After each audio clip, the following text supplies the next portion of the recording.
Hello po. So meron po tayo dito isdang matambaka.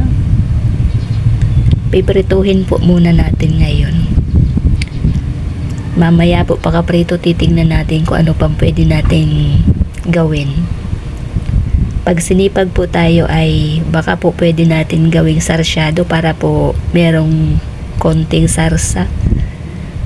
Pero pag tinamad po ay prito na lang po siya.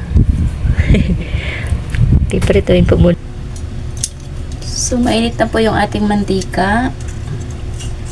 Prito na po natin yung ating isda.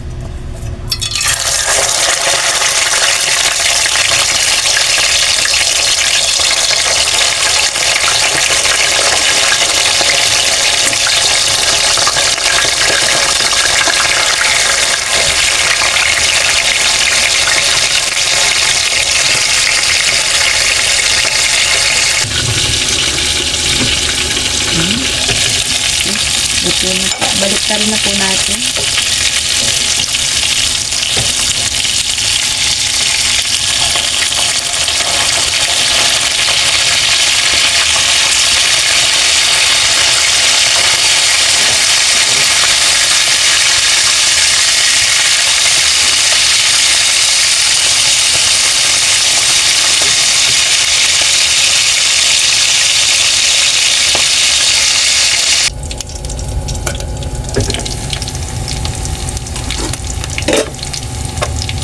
Yan, hanguin na po natin at luto na.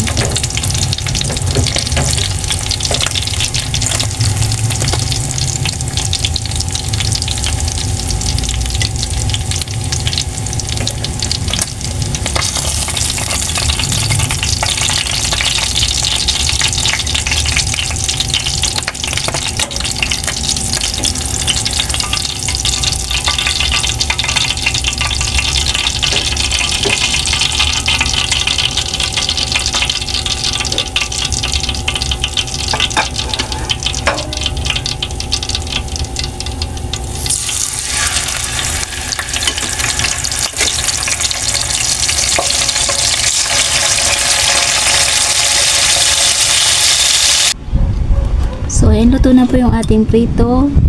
Yan na po. At dahil prito lang po ang ating ulam, kailangan po natin gumawa ng sausawan. Gawa po tayo ng sausawan na kamatis, sibuyas, toyo na may sili.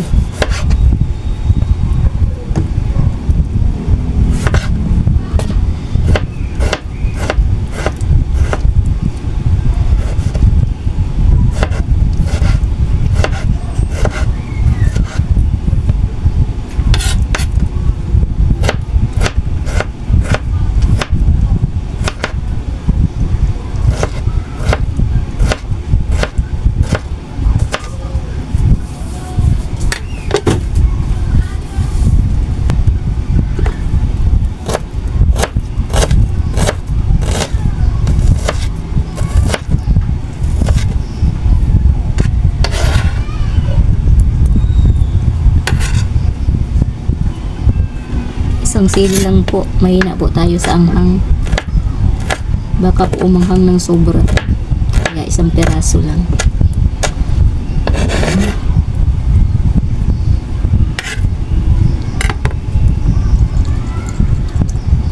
Ito na lang po gamitin nating suka.